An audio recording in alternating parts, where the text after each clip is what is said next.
キューソームナノーフクレンジングの使い方についてご案内いたします。メイクをしていない日でもウォータープルーフや油分の多い日焼け止めを使っていたら必ずクレンジングをしましょう。まずは乾いた手のひらに直径2センチから 2.5 センチのキューソームナノーフクレンジングを出します。手のひらで軽く温めたら額、鼻、顎、両頬の5点に置きます。全体に軽くなじませたら汚れがたまりやすい鼻から円を描くようにしてくるくると汚れを浮かせます。この時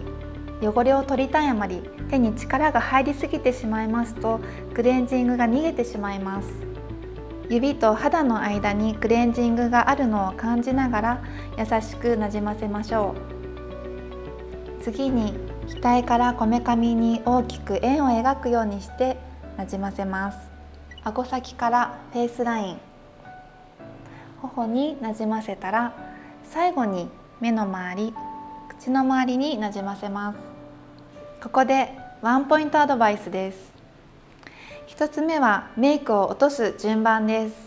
はじめにアイメイクや口紅から落とす方も多いと思いますが、その部分は一番乾燥しやすい部分ですので最後に落としましょう。ただしウォータープルーフのアイメイクやリップをお使いの方は先に専用のリムーバーで落としてからクレンジングに進みましょ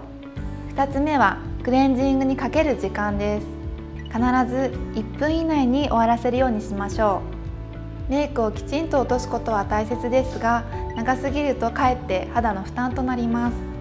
3つ目はクレンジングを洗い流す水温です。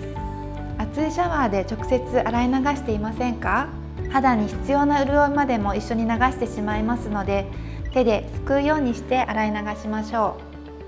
う。メイクが落ちたらこの後クレイウォッシュで洗顔しましょう。